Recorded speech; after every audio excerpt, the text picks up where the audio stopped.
चलो थोड़ा सा सही से रहो। चलो बहुत देर से आ जाओ। साथियों,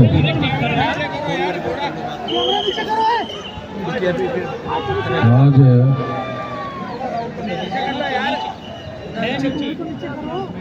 ईवीएम के विरोध में देश भर में 4 चरणों का आंदोलन हमने शुरू किया था। 4 चरणों के इस आंदोलन में आज का चरण जो है 4था चरण है और सारे देश भर से यहाँ पर 32 राज्यों से लोग आए हैं। 32 स्टेट से लोग आए हैं और ईवीएम के विरोध में सारे देश भर में जब हमने इसके बारे में सबसे पहले शुरू किया था,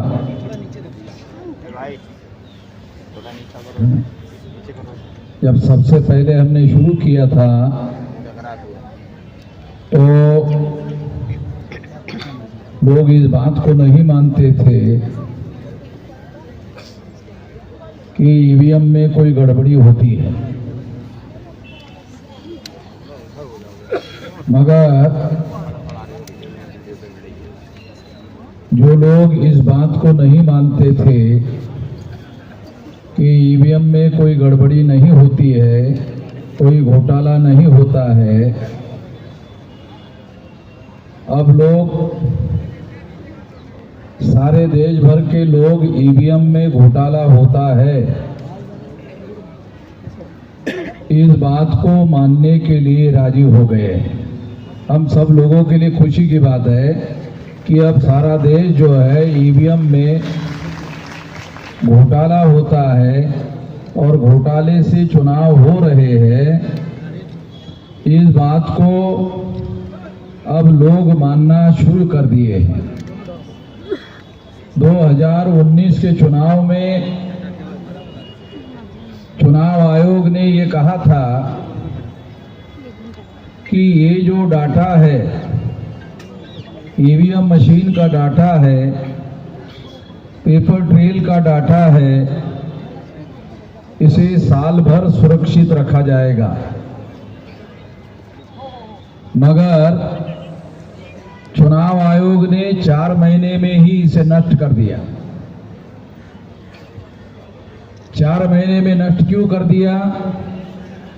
क्योंकि चुनाव आयोग को मालूम था कि ईवीएम में जो घोटाला किया गया है उसका दस्तावेजी प्रमाण, ये पेपर ट्रेल मशीन का जो कागजी एविडेंस है उसमें डॉक्यूमेंट्री एविडेंस है कि ईवीएम में घोटाला किया गया है।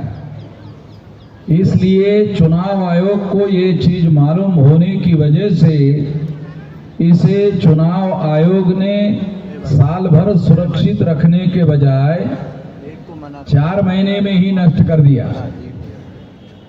साथियों, मैं थोड़ा आप लोगों को बातें समझ में आ जाए, क्योंकि जो बात मैं समझता हूँ वो बात आपको भी समझ में आ जाए कि ईवीएम मशीन को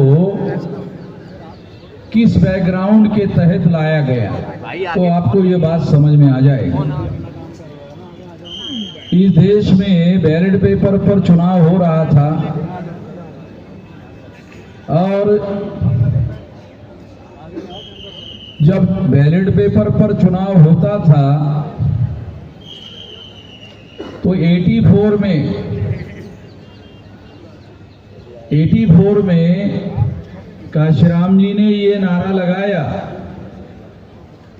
वोट हमारा राज तुम्हारा, नहीं चलेगा नहीं चलेगा नहीं चलेगा, ये काशीराम जी ने नारा लगाया था।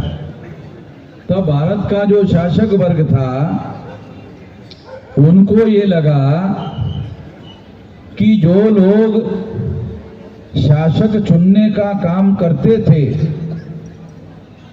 और दूसरे ही लोगों को शासक चुनते थे। अब कहने लगे वोट हमारा, राज तुम्हारा, नहीं चलेगा नहीं चलेगा। तो अब ये लोग अपना शासन बनाना चाहते हैं, अपना शासक बनाना चाहते हैं, शासन बनाना चाहते हैं, अपना राज बनाना चाहते हैं। आप लोगों को याद है या नहीं है मालूम नहीं कि 84 को 14 अप्रैल 84 को काशीराम जी ने बहुजन समाज पार्टी बनाई और 81 में 6 दिसंबर 81 को उन्होंने एक संगठन बनाया था DS4। कुछ लोगों को जानकारी होगी, कुछ लोगों को जानकारी नहीं होगी। हम तो इस आंदोलन में शुरू से संघर्ष में शामिल होते रहे। तो DS4 के द्वारा भी चुनाव लड़ा गया था और चुनाव लड़ने की वजह से इस देश के शासक वर्ग में ये मैसेज गया था कि अब ये लोग शासक चुनने का जो काम करते थे, क्योंकि वोट के अधिकार में 2 अधिकार शामिल है। ये समझने की जरूरत है हमारे लोगों को। हमारे लोगों को ये बात समझ में नहीं आती है। ये आज भी हमारे लोगों को समझाने की जरूरत है। वोट के अधिकार में 2 अधिकार शामिल है, शासक चुनने का और शासक बनने का। हमारे लोगों को, तमाम लोगों को ये बात अभी भी समझ में नहीं आती ठीक से। वोट के अधिकार में 2 अधिकार शामिल है। एक अधिकार है शासक चुनने का और शासक बनने का। तो हमारे लोगों की औकात 84 तक, हमारे लोगों की जो औकात थी, मूल निवासी बहुजनों की औकात थी कि वो वोट के अधिकार का उपयोग शासक चुनने के लिए करते थे और ये मानते थे कि शासक बनना हमारा काम नहीं है। हमारे लोग ऐसा मानते थे कि शासक बनना हमारा काम नहीं है, इसलिए वो शासक चुनने का ही काम करते थे और दूसरों में से शासक चुनते थे। इसलिए दूसरों में से शासक चुनते थे। तो जब उन्होंने 84 में बहुजन समाज पार्टी काशीराम जी के द्वारा बनाकर देखी और उन्होंने नारा लगाया वोट हमारा, राज तुम्हारा, नहीं चलेगा नहीं चलेगा, तब लोगों को लगा, शासक वर्ग को लगा कि अब ये शासक चुनना नहीं चाहते हैं, शासक बनना चाहते। शासक चुनना नहीं, शासक बनना चाहते। तो ये अभियान काशीराम जी के द्वारा शुरू किया गया था और इस वजह से 84 में जब ये बात सामने आई तो ईवीएम मशीन लाने का काम शुरू हुआ। ये थोड़ा बैकग्राउंड में आप लोगों को समझा रहा हूं कि ईवीएम मशीन अपने आप नहीं आई। ईवीएम आने के पीछे एक बहुत बड़ी वजह यह है कि हमारे लोगों ने इस देश में शासक बनने का अभियान शुरू किया था। अभी शासक चुनने का काम बहुत हो गया, अब हम लोग शासक बनेंगे। ये अभियान जब शुरू किया गया था, इसको रोकने के लिए ईवीएम मशीन लाया गया और उसके बाद में 20 साल तक इसका प्रयोग किया गया। सबसे पहले केरला में ईवीएम मशीन का प्रयोग शुरू हुआ और सारे देश भर में इसका प्रयोग धीरे धीरे इस तरीके से किया गया ताकि इस मशीन को जैसा वो चाहते थे वैसा उसको डेवलप किया जाए। जैसा मशीन वो चाहते थे, उस मशीन का जैसा उपयोग करना चाहते थे, वैसा उपयोग करने के लिए उनके पास ईवीएम मशीन का तजर्बा होना जरूरी था। इसलिए 84 से लेकर उन्होंने 2004 तक ये प्रयोग किया और 2004 को फिर सारे देश भर में ईवीएम लागू किया।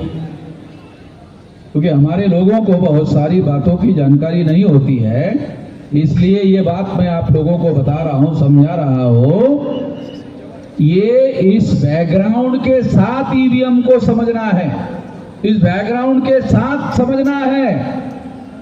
इसलिए ये बैकग्राउंड आपको मैं समझा रहा हूं कि ईवीएम का लाने का जो बैकग्राउंड है वो ये है कि जब लोग जागकर अपने अधिकार का उपयोग करते हुए शासक बनने का जब लोगों ने अभियान शुरू किया, तब उसको रोकने के लिए ईवीएम लाया गया। तो 2004 में ईवीएम का उपयोग करके कांग्रेस की सरकार बनी। ये सोचना गलत है कि केवल बीजेपी के लोग ईवीएम का इस्तेमाल कर रहे हैं, केवल बीजेपी के लोग ही ईवीएम का उपयोग करके शासक बन रहे हैं। ये बात सही नहीं है, इस तरह से सोचना सही नहीं है। 2004 में कांग्रेस ने ईवीएम का इस्तेमाल करते हुए सरकार बनाई, 2009 में कांग्रेस ने सरकार बनाई, और जब इसके सबूत डॉक्टर सुब्रमण्यम स्वामी इन्होंने इकट्ठा किए, इसके सारे सबूत इकट्ठा किए गए डॉक्टर सुब्रमण्यम स्वामी के द्वारा, और ये सारे सबूत इकट्ठा करने के बाद ये सुप्रीम कोर्ट को दिए गए। सुप्रीम कोर्ट को ये सारे सबूत दिए गए। लाल कृष्ण आडवाणी को कांग्रेस ने ये प्रस्ताव दिया था। क्या प्रस्ताव दिया था? कि हमने 2 बार घोटाला करके सरकार बनाई है, तुम भी 2 बार कर दो, और हमारी छोटी सी शर्त है, चुप हो जाओ। आडवाणी की विचारधारा से हम सहमत नहीं है, मगर ईमानदारी इंडिविजुअल कैरेक्टर होता है। वो ईमान होता है ना, ईमान ये इंडिविजुअल कैरेक्टर होता है। तो आडवाणी जो है वो ईमानदार आदमी था। वो जो कचरे के ढेर में पड़ा हुआ है ना अभी, वो उसके ईमानदारी की वजह से पड़ा हुआ है।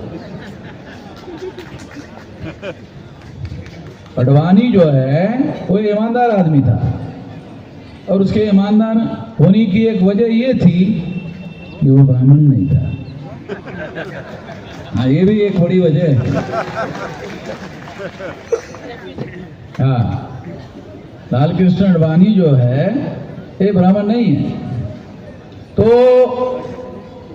ये ईमानदार आदमी था, तो उसने इस बात को नहीं माना और ये मामला सुप्रीम कोर्ट लेके गए।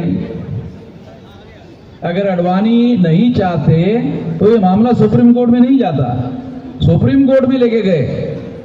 और सुप्रीम कोर्ट में लेकर जाने के बाद 8 अक्टूबर 2013 को सुप्रीम कोर्ट ने फैसला दिया। फैसला है, जजमेंट है, कि काल्पनिक बातें नहीं बोल रहा हूं। ये सुप्रीम कोर्ट ने ये जजमेंट दिया। ये क्या जजमेंट है? कि ईवीएम मशीन के द्वारा फ्री, फेयर एंड ट्रांसपेरेंट चुनाव नहीं हो सकता। ये सुप्रीम कोर्ट कह रहा है, ये कोई पार्टी नहीं कह रही। नहीं तो बीजेपी वाले कहे थे अरे वो चुनाव हार गया इसलिए ऐसा कहना। तो सुप्रीम कोर्ट पार्टी थोड़ी है। सुप्रीम कोर्ट ने तमाम लोगों की बातों को सुना, सरकार का भी सुना, चुनाव आयोग का भी सुना, विरोधी पार्टी का भी सुना। सबका सुनने के बाद निर्णय दिया कि ईवीएम मशीन के द्वारा फ्री, फेयर एंड ट्रांसपेरेंट चुनाव नहीं हो सकता। ये सुप्रीम कोर्ट ने निर्णय दिया, और ये सुप्रीम कोर्ट ने निर्णय देने के बाद में ये जजमेंट में सुप्रीम कोर्ट ने और ये कहा कि चूंकि केवल ईवीएम मशीन के द्वारा फ्री फेयर एंड ट्रांसपेरेंट चुनाव नहीं हो सकता। फ्री का मतलब मुक्त चुनाव नहीं हो सकता, फेयर का मतलब निष्पक्ष चुनाव नहीं हो सकता, ट्रांसपेरेंट का मतलब पारदर्शी चुनाव नहीं हो सकता। क्योंकि पहले जो ईवीएम मशीन थी